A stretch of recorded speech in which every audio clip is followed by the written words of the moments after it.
and you're listening to the Radio of Horror Show with my co-host Jess O'Lantern. Hello! In tonight's episode of Radio of Horror, for about the next 20 to 30 minutes, you will hear us talking about one of our favorite television series of all time, Buffy the Vampire Slayer, which aired on the WB, not the CW, the WB network and the UPN network, as well as its spin-off series, Angel. And we both absolutely love the show. What better time to talk about it than this year, as it's the 20th anniversary of when Buffy the Vampire Slayer, the TV series, don't forget there was a movie at one point, the TV series aired back in 1997. What was your first exposure to Buffy the Vampire Slayer? I kind of grew up around a lot of people watching it. I'm about the same age as Michelle Trachtenberg, so I was more like on the Dawn era of the generation of Buffy watchers. So I was a little younger than most of the people watching it when it was first airing. But the cult following that Buffy kind of formed with my friends when I was in college, I was already watching it when it was in reruns, essentially. Watched the movie when it first came out. I was 13 years old when it was in theaters, and all I kept seeing was this cheerleader, like the lower body half of a cheerleader. Her head was completely cut off. Kristen Swanson's head was completely cut off, and all of the buses driving by and the posters, but she had like the stake in her hand in one hand and the pom-pom in the other, and I was like, what is that? Who is the cheerleader with the missing head? Every time I see it. And then I watched the movie, and I was like completely like, I love this movie. And then I was in high school, and in 1997 I was in private school, and I was home from spring break one time, and I saw the commercial saying, tonight on the WB network, Buffy the Vampire Slayer. I think I was watching like Batman the Animated Series, and they had a preview for it. Tonight, I was like, what is this? What do you mean Buffy the Vampire Slayer, the TV series? What? And I immediately had to watch it that night, and I did. And I was like hooked ever since. Yeah, I didn't actually watch, have the chance to just sit down and watch through it until about 3 or 4 years ago when I first moved to the city. I didn't have Netflix until I moved here. So when I finally got access to Netflix, it became like a daily ritual in the morning and when I got home from work. And I recently started doing the same thing. I'm rewatching Buffy now as well. So again, I'm into my routine of watching it in the morning, and as soon as I get home, it's nice. It's comforting. Now, did you start the show with episode 1? Yes. Okay, welcome to the Hellmouth. Yes. Okay. What was it that really just drew you in to want to finish this show and Angel from the beginning to the end? Firstly, I haven't actually seen Angel. I watched maybe a couple episodes, but when they took it off Netflix, I didn't have access to it anymore. Oh, they took it off Netflix? Bastards. Yeah, it's been off of Netflix for a while. Okay, I'm going to mail you my entire 5-season collection, and then you just mail it back to me when you're done. I totally trust you.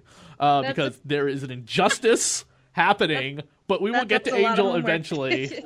If we cover too much of Angel, it will just spin off into a tangent about Angel. Because I'm gonna admit something here on the Radio Horror Network, everybody. Okay, every straight man has at least a guy he would go gay for. It'd probably be David Boreanaz for me. Angel didn't do it for me. He was too vanilla. Oh my god. It's all about Spike. It's all about Spike. Of course you would be into Spike, considering that you're being the rock musician that you are and everything. Yeah. Spike is like, he's like the Sid and Nancy, you know? Exactly. Well, he's not Sid and Nancy. That would be weird. No, but you get what I'm saying.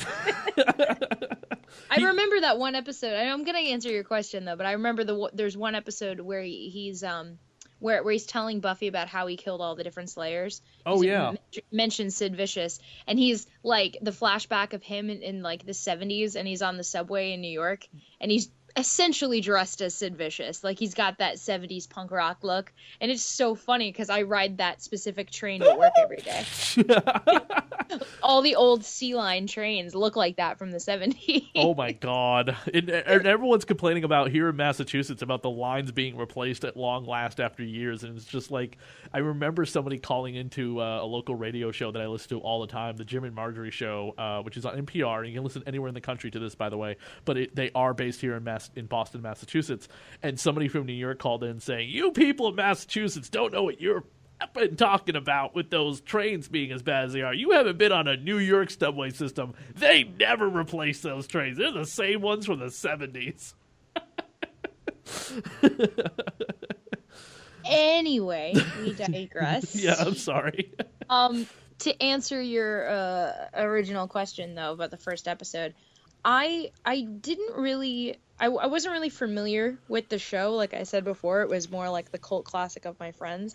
But the writing is just gold. Like, that's really what got me. It was the script itself. It was the text. Not even so much the gimmick of it, you know, being a vampire show. But just Joss Whedon is just hilarious. And anything that he's done, I've really been a fan of.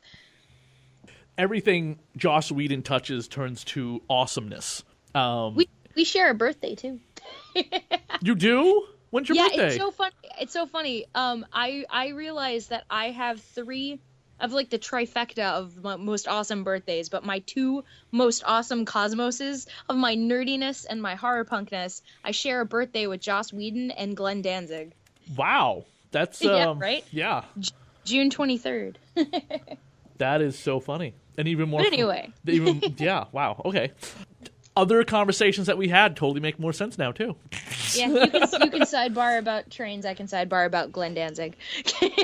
Yeah, but that Glenn Danzig thing with the whole other conversation we had. So I have 5 favorite episodes of Buffy the Vampire Slayer, and that I have to point out. One of which I am just about to start watching. I think it's probably number 5 for me. Is the episode Ted, guest starring the late great comedian John Ritter from Three's Company. He played the robot. Yeah. He played the robot that Joyce dated. Yeah. Oh my God, I remember that one now. And the chocolate chip cookies. Yes, and he is so creepy because let's face it. You think of John Ritter, you laugh. Okay, Problem Child, Three's Company, even the TV series that he unfortunately did die on making. Rules to Dating My Teenage Daughter, which gave us Kelly Kuko from the Big Bang Theory, and. You don't think of John Ritter in a bad way, but this episode shows how great of an actor John Ritter was, and he is so evil, and he hits Buffy in the face, like slaps her. I was like, "Whoa, yes, we know he's a robot, but wow." I mean, that's a man striking a woman on TV, a teenage girl. That shocked me. Well, I mean, you know, Lifetime movies. Yeah, but we're and then just to find out he's a robot later on, and it's like the master built the robot, and then the master died or something like whatever the plot line is later on in the episode. But that was just unbelievable. And he's just like, "I have rules about my house," and she's just like, "Okay, it's not your house," and he's just like, "Oh," because she was sneaking no off. more cookies for you. Yeah, basically. Okay, now speaking of cookies, second best favorite episode. Oh crap! What is it called? Bad Cookies? No, House Cookies. It's the episode where the adults eat the cookies and they all revert to teenagers. No, it's the chocolate bars. The chocolate bars. That's right. Yes. Yeah. That episode, I've never laughed so hard. Yeah, because then Joyce and Giles get all up on each other. Oh, they definitely they hook up. And I love Buffy's Giles reverts back to teenager, worships chaos, hates everybody. Oh yeah, like he reverts to his Brit punk as well. I loved it. I was like, I knew that's his roots. Oh my God! And then of course another great episode with Giles's former BFF Ethan Rayne, who is fantastic in any episode he's in, and he tells Buffy, "I am your bloody watcher, so I told you to punch him in the face."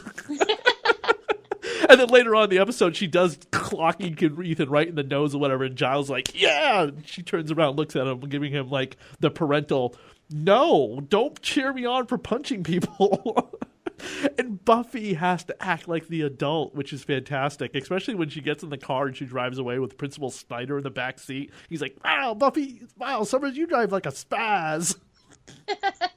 Oh God, there are so many great things from that episode. Just the fact that all of the adults have to act like, all this teenagers have to act like adults, which by that point, some of the characters are 18 or 17, almost turning 18 and such. Buffy would have later on an episode where she does turn 18, and it's a rite of passage for a Slayer to be turning 18 because Slayers do not live past 18. And she has hit it. So she now has to prove that she can continue being the Slayer by having her powers taken away. It's not a favorite episode of mine, but there is a moment in that episode that almost always just brings a tear to my eye that shows the relationship between Giles and Buffy as being so strong. When Giles has to betray Buffy and deactivate her powers, and he admits it later on.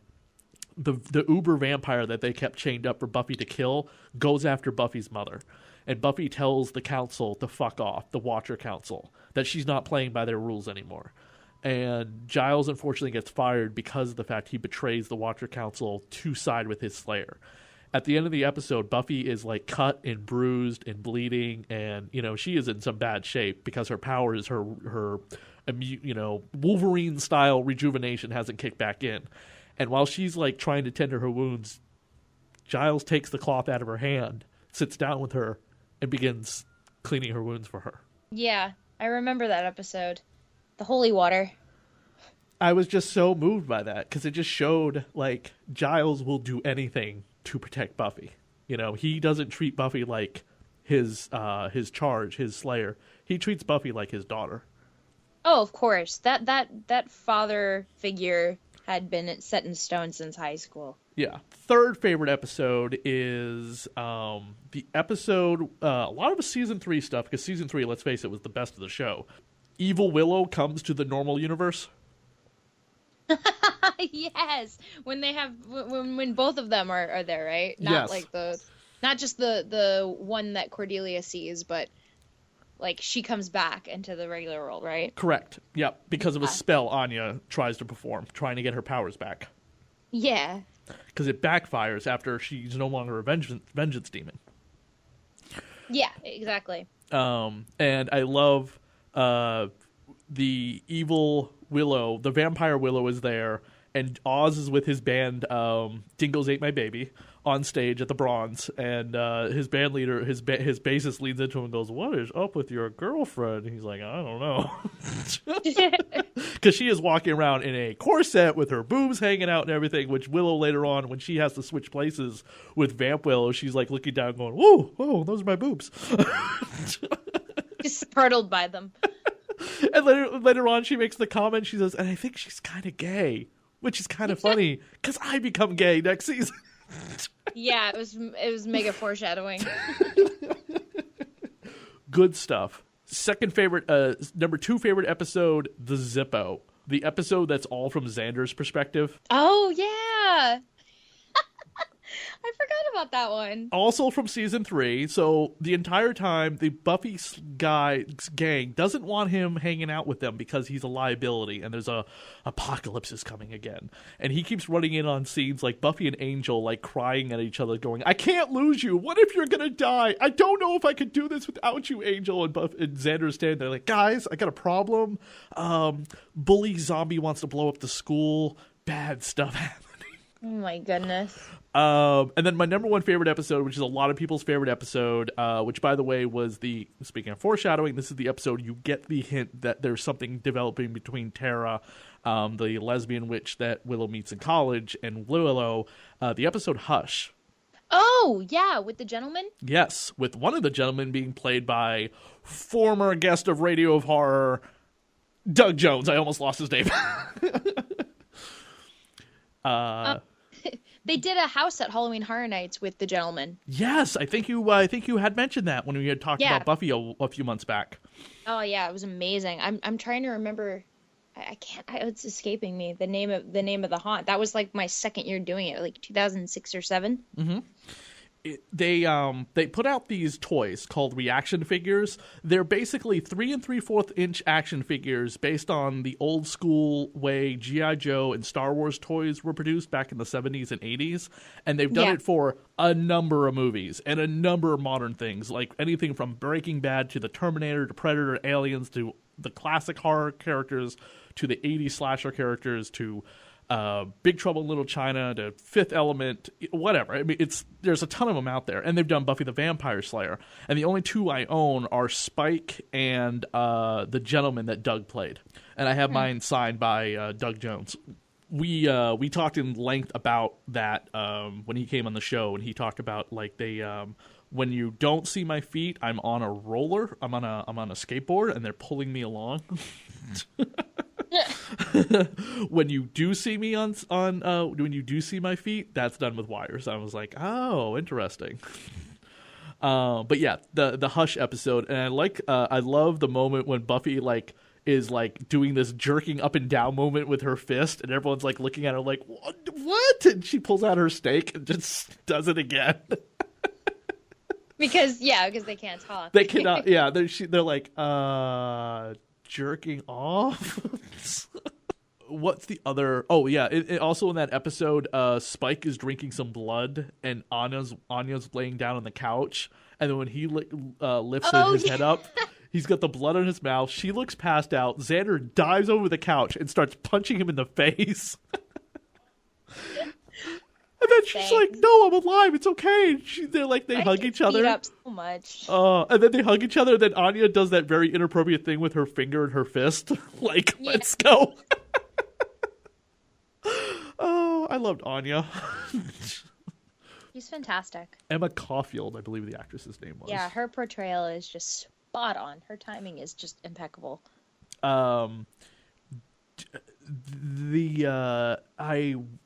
Did it take me a really long time, and I don't think I ever really got into Dawn, by the way. What do you mean?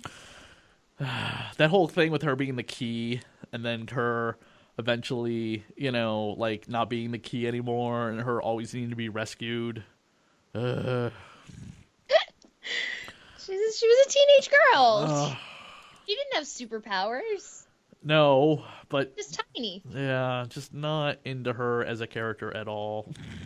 The one character that I warmed up to tremendously, and of course she had a big presence on Angel, was Eliza Dushku's Faith. Yeah, I mean, I haven't seen Angel, so I can't say the redeeming qualities, because on Buffy she's not exactly, Oh, okay. I didn't like her. But you've seen season 7, right? What? You've seen season 7, right? Yeah. Okay.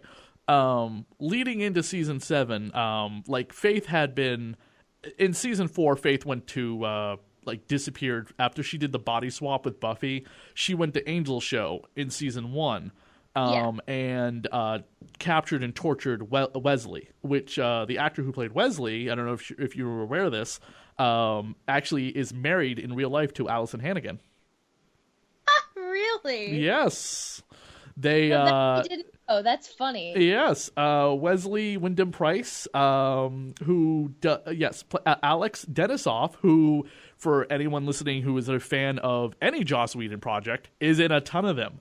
And one of the best Joss Whedon movies Alex is in, is Much Ado About Nothing, the kind of modern day telling of that famous Shakespeare play, where he's in it with Angel co-star Amy Acker, and they play Beatrice and Benedict, the two lovers in the play. The play also has many other alumni from Buffy the Vampire Slayer, The Avengers, S.H.I.E.L.D., Dollhouse, and so on. Nice. Yes. I swear to you, Jess, hunt this movie down and watch it. It is fantastic. It's directed and rewritten by Joss Whedon, of course, based on William Shakespeare's actual work. But an amazing Shakespeare production directed by Joss Whedon. And it is one of those movies that you will go, oh, it's that guy from that Joss Whedon thing. It's that guy from that Joss Whedon thing. Like Jonathan, by the way. Jonathan, I loved his story arc. Yeah, he shows up in it. He plays the assistant to Nathan Fillion, plays the constable in the movie, and he plays his assistant. Nice. But Alex Denisoff, Wesley Wyndham Price was Face Watcher, and he has a great story arc in Angel, which once Jess watches Angel, you will really see it, because it goes from it's this character to, wow, did they fix the writing on this character, to a point you're in tears over how he's treated later on. But Faith eventually comes back because she does redeem herself. She goes to prison, and then she's a much better person. I can't believe that you didn't list my favorite episode on your top 5 episodes. I told you it was 10. I can only think of the 5. But go ahead. What's your favorite? No. Well, then if there's more. No. I just have the 5. But if you have 5 that you can think of off the top of your head as well, please let them explode. Oh wait, you said that you had 10, but you counted backwards into 1. Yeah, but I just go ahead with your 5. That's why I thought it was 5. No. I want to know yours because I only have 1. Like I have 1 that's like my all-time favorite, and I know that I'm hoping it's on your list. Well, I gave you 5 to 1 though. I can't think of the other 5 off the top of my head. Okay. So these are no particular order, okay? And honestly, none of the episodes I really mentioned are in any particular order. Those are just the episodes I would watch on repeat every day because of how awesome they are. I don't remember the name of the episode, but it's the episode after Buffy and Angel sleep together, and he becomes Angelus. Yeah. Okay. And his attitude towards her after they slept together is like, oh, well, you didn't think I was going to stick around after that. I was like, oh my God. Here comes a bro. Oh, jeez, does that hurt? But later on in the episode, when they're trying to kill the judge, which is a creature that cannot be destroyed by any weapon forged, Buffy uses Xander's military training from the Halloween episode where everyone becomes their costume. Yeah. And she gets a rocket launcher, and there's this unbelievably awesome scene where the judge, Drusilla, and Angelus are at the mall going to kill a whole bunch of people, and the judge is like feeding off people because he can like suck their life force out through his hands or however his powers really work. And Buffy's sitting there, and he's like, "No weapon forged can destroy me," and she's like, "That was then. This is now." And she activates the rocket launcher. He's like, "What does that do?" And this missile comes flying at him in slow motion, and Drusilla and Angelus look at each other and in slow motion start like diving over the balcony away from the judge. And he's like, yeah, oh. They know what rocket launchers are. And he just explodes, and Drusilla's just standing there in like panic, and she is covered in judge entrails. Well, by the way, Drusilla is played by the amazing, talented, and unbelievably gorgeous Juliet Landau, who came on the show back in 2010 and has a documentary out right now being co-produced by Joss Whedon and Gary Oldman about vampires in television and movies. It will be out at some point. It's been delayed again, unfortunately. I got an email from her about coming on the show, but she had to delay her interview because the documentary is taking over so much of her life.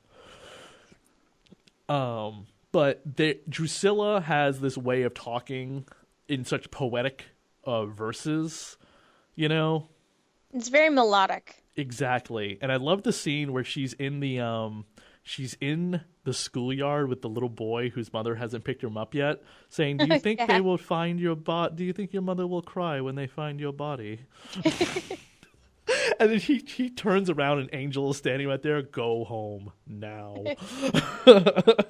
Run home. Yeah, run home. And then he tells Drusilla, like in the same type of monotone voice, "Take Spike and leave." Like he does not want to kill Drusilla. Why doesn't he want to kill Drusilla, Jess? Oh, well, I mean, you know, they go way back. Oh, yes. They are basically father and daughter. Yeah. And the evolution goes, the Master created Darla. Darla created Angelus. Angelus created Drusilla. Drusilla created Spike. Yep.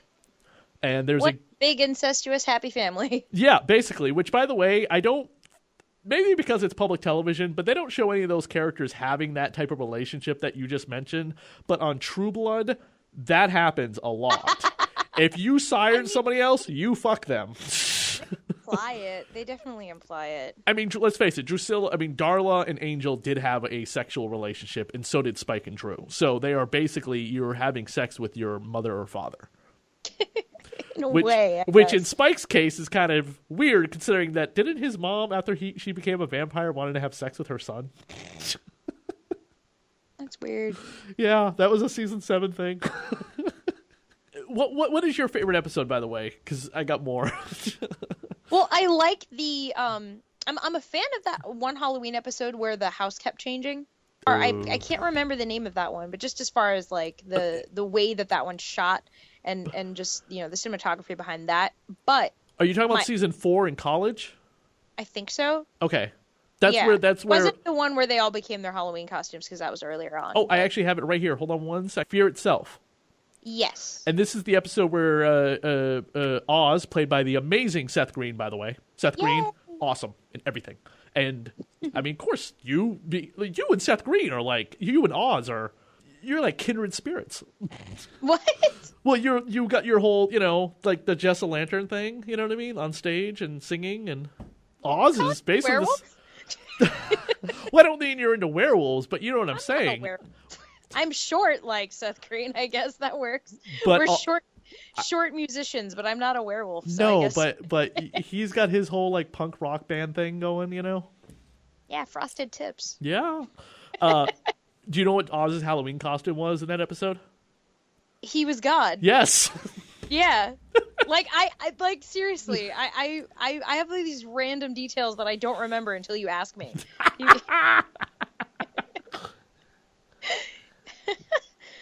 Oh man. It's just with the little name tag, it was so subtle. Like those little tiny things that he did was just brilliant. Oh yeah, absolutely. Especially, I think it was in season 3. He gives Willow a pencil with a little witch on the top of it. No, it was the Pez dispenser. Oh, it was the Pez dispenser. That's right. And then she gives him. I think she gives him a little monster because she couldn't find any werewolves, and she gives him a little monster. She goes, "Grr, arg." No, see, now I know that one. That is when Tara is in the at the airport going to see Giles, and gives him a going away present. Yes, as a little monster finger puppet. Absolutely. I just watched that episode a couple of days ago, so that's fresh. But was that the Halloween episode? That was your favorite one? That's one of my favorite ones. No, my all-time favorite one actually just happened to come on today, as far as my rewatching. But it's Once More with Feeling. Oh, of course. Duh. Yeah, I'm actually, after I watched it this morning, I had forgotten how awesome Spike's song is, and I kind of want to cover it. Oh my god, you totally should. Would you would you jump around the stage like him? So awesome. What? Would you jump around the stage like he did? Well, I mean, like, I generally have to stand relatively still when I play, if I'm playing my guitar, because I can't really go away from the mic, because the mic stays on the stick. Oh, you don't have, like, a headset that you could, like, get or something, and, like, put up a bunch of, like, fake tombstones and let me be free, just, I can't think of the words, so I'm just gonna go, Not really how the song goes, but... let me rest in peace. I died so many years ago, but you can make me feel like it ain't so. And why you come to be with me, I think I finally know. Again, yeah, not quite sure if that's No, it is. I'm reading. I'm on a karaoke website right now, reading the lyrics. Yeah, you're reading them. Yep. I'm not out of the Radio of Horror duo that runs this show. I am not the singer, by the way. But just the chorus, the let me rest in peace, and he goes like down like 3. Oh, it's so good. He's got vibrato. Like, who knew that Spike could sing? That was the episode. I think it was revealed that he had a band, because he has that band, Ghost of the Robot. Yeah, I don't know. I want to try and look up the chords to that and see if that's even doable, because a lot of songs that are guys, like, it's hard to transpose into girly tones. And let me rest in peace, let me rest in peace, let me get some sleep, let me take my love and bury it in a hole 6 feet deep. I can lay my body down and I can't find my sweet release, so let me rest in peace. That's it. Sure. I don't need to cover it. You just did. No, you should totally cover it. All the girls' songs are really high up there. I don't know what it is about them, but they're like, everyone's a soprano. Everyone I've ever known who watches that episode, I never hear any arguments. What's the best song in that movie, in that episode? The Spike song. Yes. Did you ever see the episode of the Sharon Osbourne show where James Marsters guest starred? No. I will send you a link. The video, the music is awesome. He was promoting the series finale of Angel when he came on, and he sings on the Sharon Osbourne show. Nice. with his band Ghost of the Robot. Yeah, like at the time, I don't think it was. I mean, maybe when it was filming, maybe I don't know, but I didn't know that he could sing. So Yeah. that was like a really cool, like, whoa, what? Awesome! He just got even more cool. So Could you probably hear the one of music? reasons he's my favorite. Could you hear the music I was playing, by the way, earlier? Nope. No? Okay, I wasn't sure how Skype works exactly. We were playing the theme to Buffy the Vampire Slayer, and I was about to play you just I was going to play you a little bit of the James Marsters song called It's Nothing from it's from his band Ghost of the Robot, but you can't hear it, so I will play that here in the video, and you guys can check out a little taste of it, and then we'll play the whole thing later on the air tonight when we get back to the music here at Radio of Horror, when we play the music... CD's behind me. Okay, when we play the music from Rest in Pumpkins by this girl up in New York City called Jess O'Lantern. Aw, thanks, Chris. We'll play it with some Buffy music since we have that whole theme going tonight. And then next week we got a whole bunch of stuff happening next week. God, I don't even know how I'm going to get anything done next week. But all sorts of great stuff coming up on the next week's show. But I digress. Out of all the characters, Jess, who's your favorite? I mean, I think I kind of established it with Spike. Yeah. What would you say is probably seconded by either Giles or Xander. I'm kind of torn between both of them because there are two sides of a coin for me. Like the straight man, funny man kind of thing, you know? Mm-hmm. You know what's funny is someone pointed out to me that Chandler from Friends and Xander were pretty much the same person. Yeah, that's about right. I totally believe that. It's too bad that Drusilla was not on that show as often as Spike, because she was awesome in every episode that she was ever in. Yeah, like, she's got such a gravity. Like, you just want to keep watching her. Yeah, she does return. She does show up on Angel for several episodes. A character is resurrected on Angel, and Drusilla turns that character into a vampire. And it's a cool like a buddy episode for a couple episodes between these two characters. Which is fantastic. But Drusilla does this, like, her coming on Angel was a big surprise. Like, they didn't promote it, like Drusilla returns or something like that. It's just like, you think it's going to end one way, and then boom, explosion happens, and Drusilla just comes floating in, and Angel is powerless to stop her from doing what she does. And you're just like, no! She literally just floats into the room, vamp faces up, and you're just like... one of the best moments of Drusilla comes from, for anyone not aware of this, and I don't know if Jess reads these, Dark Horse Comic Books, when the show was on, was publishing a bunch of Buffy comic books, kind of like an expanded universe of Buffy the Vampire Slayer, very similar to the Star Wars expanded universe. And when Buffy and Angel finally ended, a few years later, we got Buffy the Vampire Slayer Season 8, which is plotted by Joss Whedon. It's basically what Joss would have intended if Buffy had gone on for several more seasons. And in Season 8, just a quick kind of synopsis, Season 8, all of the Slayers that Buffy awakened unite with Buffy as an army of Slayerettes. Slayerettes. Yeah. And the military, yes, the military, don't forget from Season 4, is still interested in supernatural beings. And they are not happy that this army of supernatural-powered women are running around the country doing whatever they want. So they team up with a guy called Twilight. Yes, unfortunately. Yeah. And by the way, Buffy does make the joke. To put a stop to the Slayerettes. In the very end, we find out that at the end of Angel, L.A. fell into hell.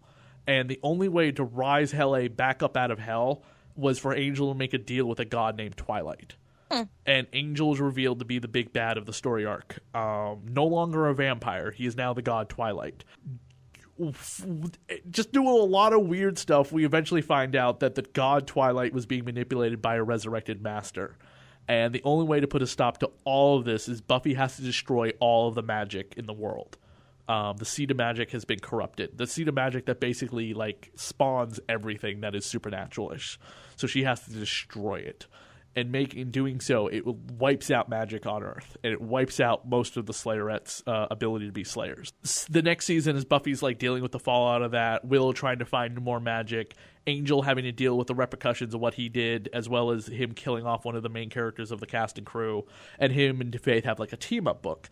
And in this one story arc, Faith's father shows up, which was kind of interesting because we never touched upon Faith's parents on Buffy or Angel. Yeah. Faith's father is an abusive alcoholic, naturally. In order for Faith to be the way she is, of course, she has to have some shitty parents.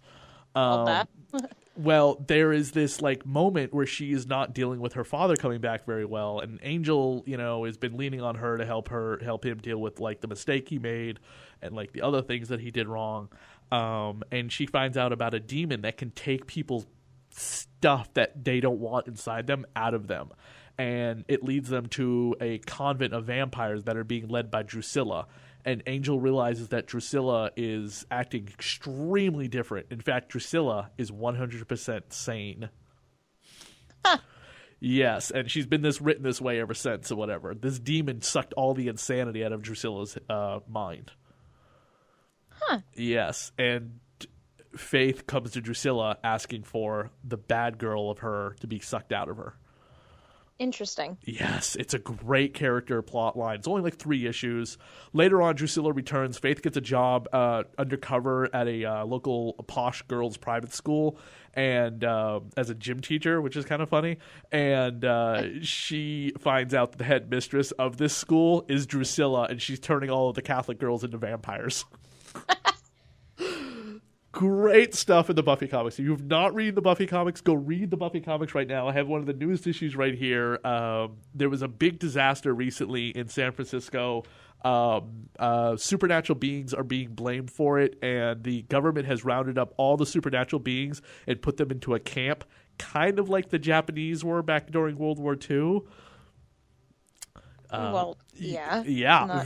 Not just the. Never mind.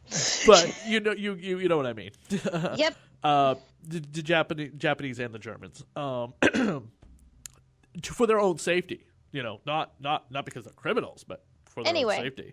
That's what's happening currently in the most recent story arc. All of the supernatural beings, any vampires or anything like that, have been rounded up into this camp to protect them from the public, because this giant supernatural being killed a whole bunch of people in issue 1 of season 11 is what we're currently on.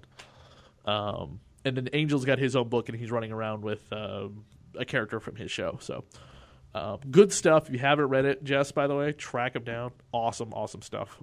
I gotta say, the music in Buffy the Vampire Slayer was amazing as well.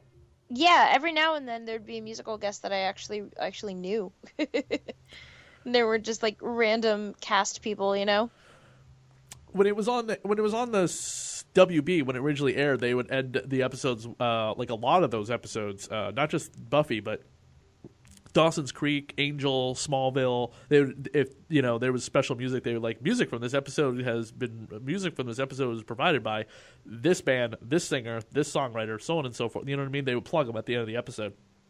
Yeah, or I meant the musical guests at the Bronze. Oh yeah, those were real people too. Yeah, or the house parties sometimes. Biff Naked was on one of the house party ones, if I remember correctly. But then they also, the one I just watched was Michelle Branch. I was like, oh my god, what happened to her? I loved her. Out of every episode, out of every season, what would you say is your favorite season? Oh man, I think it's just so funny because when I'm watching it on Netflix, I just keep pressing play and I can't tell which season I'm actually watching because I just keep watching it.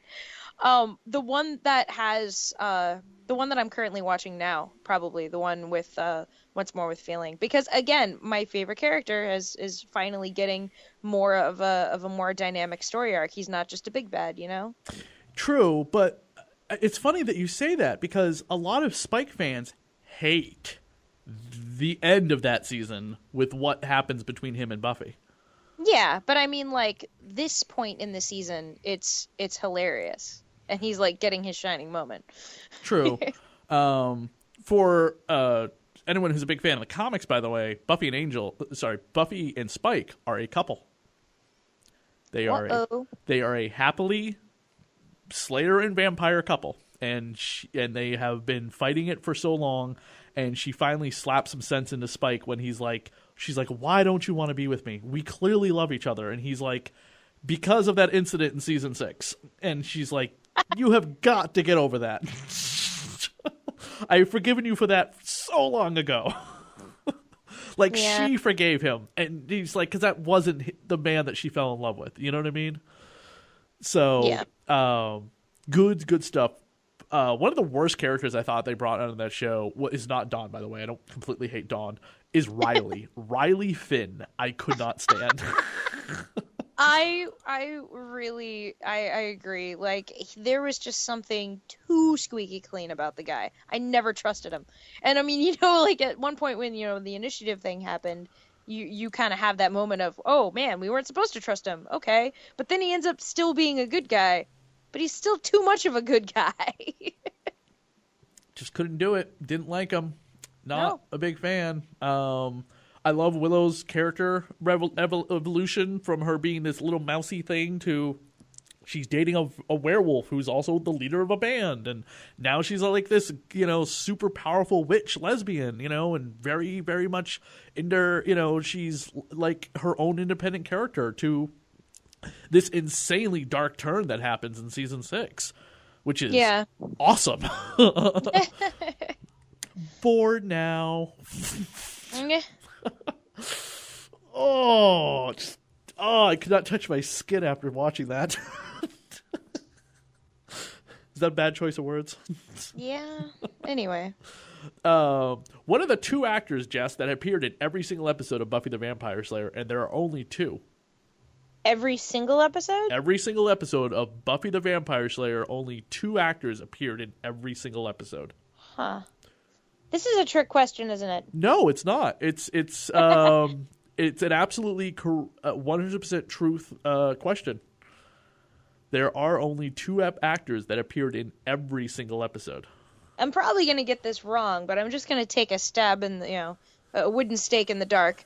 Okay. Is it Sarah Michelle Gellar is one? Correct. Okay. And man, even the episode she was dead in, she was still in it. No, yeah. The Buffy bot. Is it Allison Hannigan? No, it is Nicholas Brendan.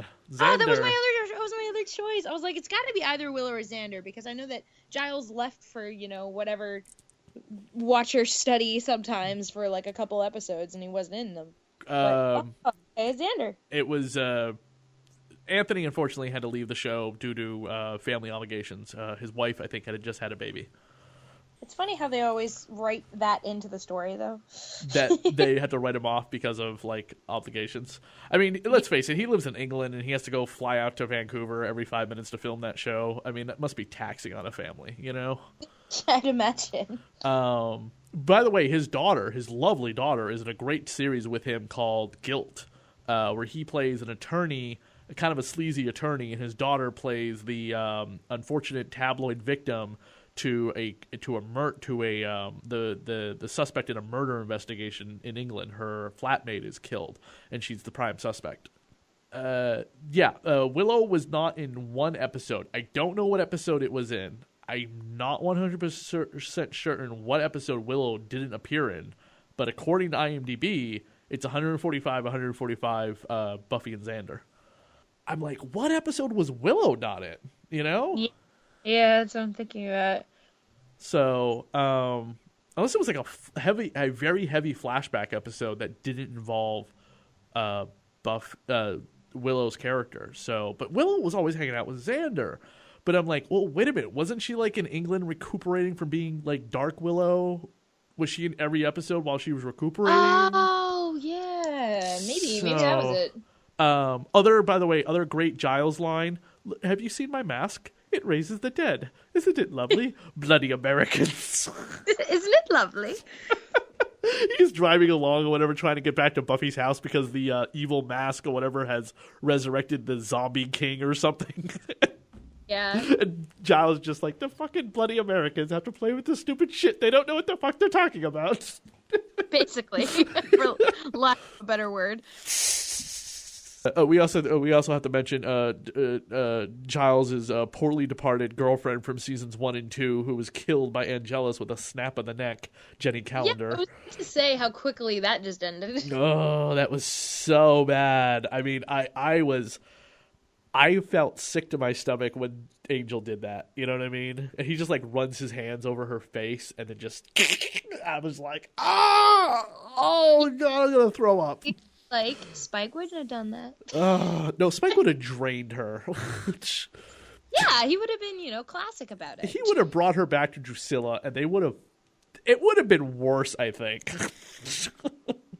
Let's face it, Angel was about playing head games and fucking with people. Spike and Drusilla would have fucked and drained anyone they could. Yeah, classy. Very classy, yes. And we love them for it. Why do we love them for it? It's what they do. It's one of those things. The number of writers and directors of Buffy the Vampire Slayer are amazing too, by the way. They've all gone on to amazing things. The list is so long to get into, but you got to give it out. If you excuse me, go check out who some of these people are. One person in particular I'm going to point out is David Greenwald, who's gone on to work on Grimm and Eureka and Angel and the X-Files and so many other shows. Fantastic in everything that he's ever worked on. But he's like one of those. Excuse me. He's one of those people that you've seen in credit, his name in credits in so much television. I am double checking my facts and sources for one. Excuse me. But yeah, a lot of these people have gone on to work in some absolute fantastic television, as well as like Caprica and Warehouse 13 and Arrow and Agents of S.H.I.E.L.D. Of course, anyone who worked with Joss Whedon obviously got to work on other Joss Whedon projects with him. Of course. Yes. I get a lot of slack for this. Oh yeah, we almost forgot mentioning our love of Cordelia, Charisma Carpenter. Amazing. Yeah. Obviously had a much bigger role on Angel, I think. She was like Angel's Girl Friday on that show. Eventually, by the way, they wrote Angel and Cordelia into a kind of beginning to fall in love relationship that never actually happens. Awkward. Yeah, a little bit. But Charisma Carpenter, only Buffy cast member to appear in Playboy. That sounds about right. Yeah, she did it right after she left after Angel, after she had her baby, and she wanted to do Playboy. And she's on the cover. She's got her arms crossed over herself, but she's full picture nude in the magazine, talking about her career and everything, and more power to her, because that was fantastic. That was probably the only issue of Playboy I ever bought. My ex-wife at the time had pointed out to me on the news. She's like, "Did you hear about this?" I was like, "No, but I'm going to go to the newsstand right now and buy that issue." We were both big Buffy fans, so we were both really interested in seeing Charisma Carpenter in Playboy. In all of the glory. All her glory, But I honestly, it's the character that you love to hate. Yeah. I think it's funny that, we've been talking about all the other actors that are here, and I know she was only in, 8 episodes, I think, but I feel that we can't have a talk about Buffy the Vampire Slayer and Joss Whedon without having to mention Violet, Felicia Day. Oh, yeah, yeah, that's right, she was on Buffy. This is nothing! She was the most spitfire little Slayerette. Oh my God. I was absolutely obsessed with her. And it's so funny because, her part was, it was supporting. It was a bit because of everybody else that was on the show. But at the time when I was told about Buffy and, the cult following about everything, I had already seen Dr. Horrible sing-along blog. Right. And I was like, what? She's on the show? And I didn't know that she was on the show until I was watching it. And then a much younger Felicia Day is on the show, and I flipped out. I'm actually reading her memoir right now. You're Never Weird on the Internet, almost. I've been cradling it on the subway and reading it as much as I can over the last few weeks, and it's just hilarious and just so charming and wonderful.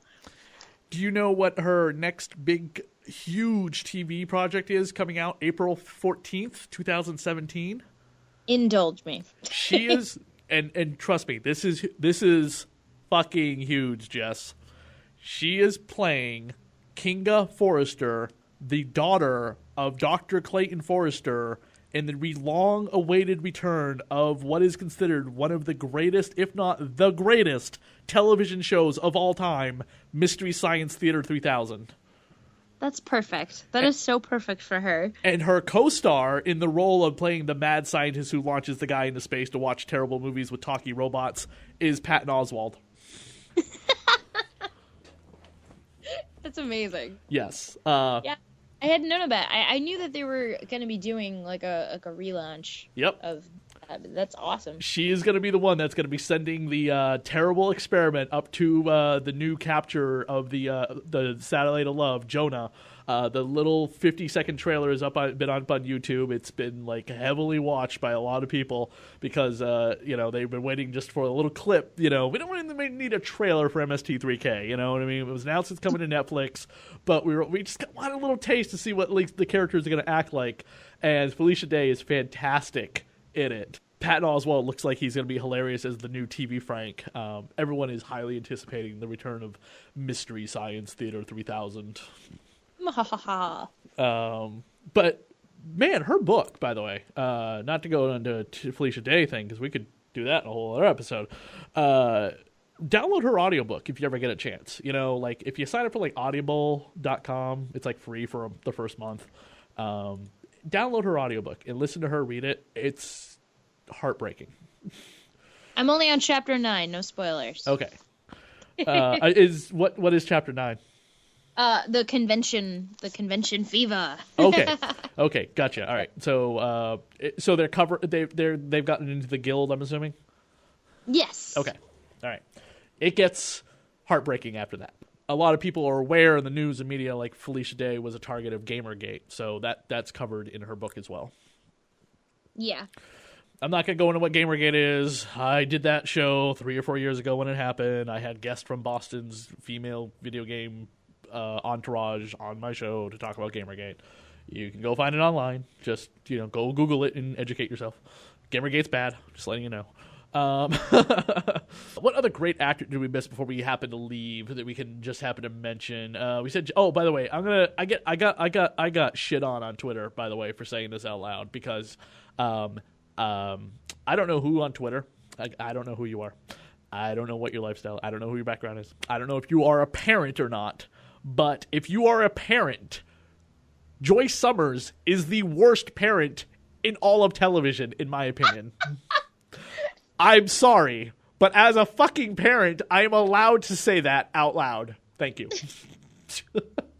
And boy, did I get in some hot water on Twitter for saying that when I had just watched Ted. I was just like, Joyce is a terrible parent.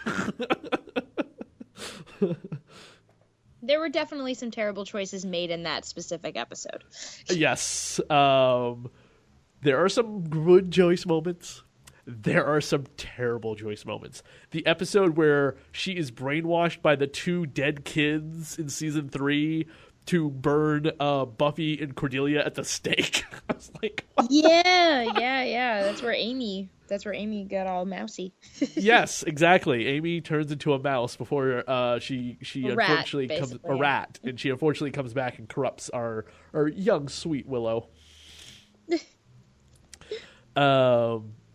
By the way, talk about like breaking grounds with shows. When Willow became a lesbian, and by the way, that was in 2000, the year 2000. The year 2000. That's the way Conan O'Brien does it on his show. That was like groundbreaking at the time. Nowadays, gay characters, you're like, okay, great. That's just, all right, so they wrote a gay character. No big deal. But in 2000, that was like, whoa. Yeah, I remember the first few episodes of when they established their relationship. like they never showed them being affectionate at all. There was never anything like that. And then it kind of gradually and very tastefully pushed that envelope where, you know, some shows hadn't done. So that I really have respect for them for doing that. I'm kind of curious if Nathan Fillion would have played Caleb if Firefly hadn't been canceled. Do you think? I feel like you would have still done it. Well, I think Firefly would have kept him very busy. Yeah. That's what I meant. Like, I don't think he was the right actor for that role. Well, I love Nathan Fillion, so I'm very biased. Oh, I see how it is. I'm not going to get your help on that one. Best villain of the show was the mayor. Yeah. Well, gosh, boom.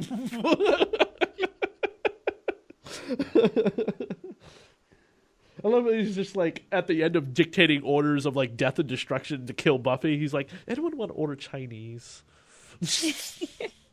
This is why Joss Whedon is such a great. Anytime the best lines that you can remember mostly came from Joss Whedon writing the episode, or somebody that he worked with a lot, so their writing style was similar to his. So when you watch the Avengers, Age of Ultron, or anything else he's ever worked on, and you're like, wow, the Avengers talk like Buffy the Vampire Slayer. No, the Avengers talk like Joss Whedon. No, the Avengers talk like Joss Whedon because that's how great of an writer he is. Now, sometimes it doesn't work for certain audiences, like Alien Resurrection. You watch that and you're like, wow, everyone in this movie talks like Joss Whedon. This is not good for an Alien movie. I've still not seen it yet. I need to. You've never seen Alien Resurrection? I don't think I have. It's not terrible, but you know, you will probably live and die without ever watching it. Okay. It's okay. You know, it's all right. It's what it is. I know some people love Armin Shimmerman, aka Principal Steiner, but I was kind of hit or miss on him. Nope, he's a little weasel. Yeah. Harmony. Oh God, I wish he would have gotten killed off. Oh God, no more unicorns. Harmony later on got her own talk show, and she outed the vampire community in the comic books. That's hilarious. Yes, so it became like Twilight. Not Twilight, True Blood. It became like True Blood, you know what I mean? Vampires became a marginalized society. Yeah. They were all victims of what is basically rape. And I was kind of like, I like where this is going, but at the same time, that doesn't excuse them continuing to murder people and feed on people. The best episode that I thought was going to lead into an entire season of great character villain stuff was the season 5 premiere, Buffy versus Dracula. Yes. Why wasn't Dracula the main villain of that season? That would have been fantastic. That actor, by the way, went on to play Dracula in a made-for-TV movie called Dracula the Dark Prince, which is the only movie, as far as I'm aware, and I've watched a lot of Dracula movies, is the only Dracula movie that actually has to do with Vlad Tepes, not Dracula the Vampire.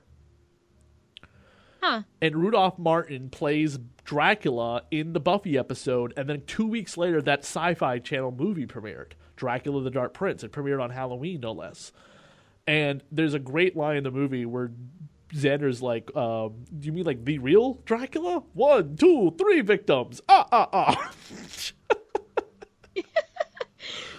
Xander, I'm pretty sure that's Dracula. And man, they hyped up like the season premiere of Buffy the Vampire Slayer with all the commercials with Buffy versus Dracula, and you're like, what? And then you find out it's this god brother sister thing. What? What? I know a lot of people did not like the Gloria Ben villain. Oh, yeah. No. Yeah. Absolutely not. She was a god and he was something that she created, that they were kind of opposing forces. Obviously, they were fighting, you know. Yeah, I just didn't like Gloria as a character for the same reason I didn't like Harmony. I'm just not a fan of, the prissy valley type. I don't understand that type of personality, so I'm just kind of off put by it. Yeah. I wonder if they will ever bring Buffy the Vampire Slayer back beyond comic books. I don't know. I mean, there's, well, obviously they'd have to be a totally different cast. Yeah, I mean, a lot of those actors are much older. Sarah Michelle Gellar, actually, I don't know what she's doing lately. That's not true. She actually was on Star Wars, the Rebels, the current cartoon series, with her husband, Freddie Prinze Jr., who is a regular cast member on that show. He plays Kanan, the last remaining Jedi. Well, except for Obi-Wan Kenobi and Yoda.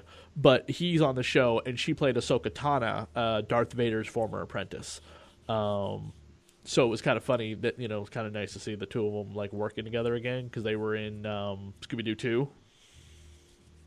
What I also thought was really funny is that when Buffy the Vampire Slayer was on TV, Sarah Michelle Gellar got cast in Scream 2, and she wanted to get killed in Scream 2 to make it different than when she's on Buffy, where she's always living. True. And she gets thrown out. She gets like stabbed and then thrown out of a window by the Ghostface killer in Scream 2. I've forgotten about that.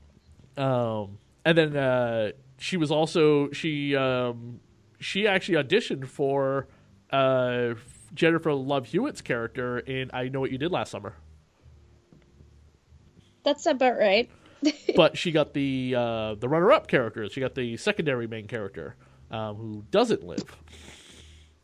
Wah, wah, wah. And also a completely different kind of role for her, because she's like, the beginning of the movie, she's all like the valley girl, the cheerleader, the prom queen. And then when they kill the guy, and then a year later passes, she's kind of like a ghost. You know what I mean? Everyone's like that because they're living with this dark secret that they murdered a man and then dumped his body.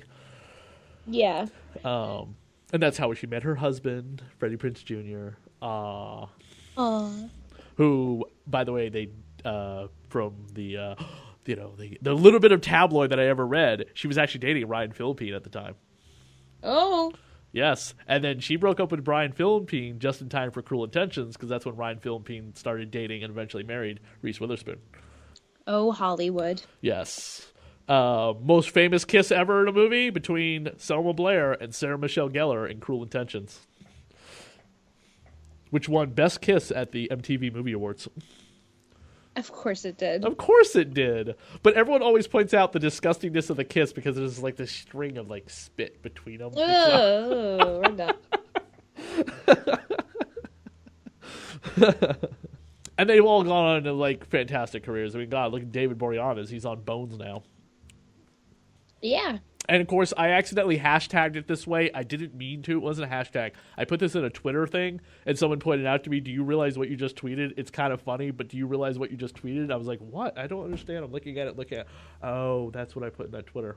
It said, because I was pointing out the 3 biggest roles David Boreanaz is known for: Angel, Bones, Buffy.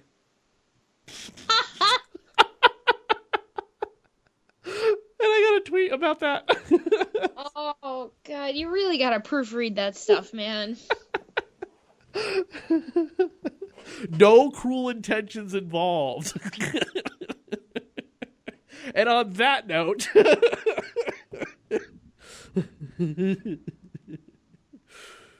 thank you, Jess, for this walk down memory lane with Buffy the Vampire Slayer. Of course. It was fun. You will definitely have to watch Angel at some point. Yeah. It's good stuff. It's like a much more mature Buffy the Vampire Slayer, in my opinion. Yeah. There are some good episodes in that. The first 10 episodes really stand out a lot before they lost one of their main cast members due to a drug problem, and they replaced him with Wesley. And then the show it kind of roller coastered, you know what I mean? It had it more highs than lows at times. Good stuff still. Don't worry.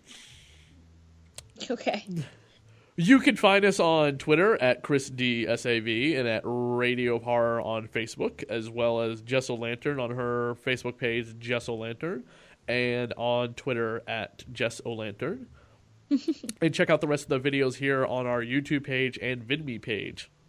And thank you for checking out our look at the 20th anniversary of Buffy the Vampire Slayer here on Radio of Horror.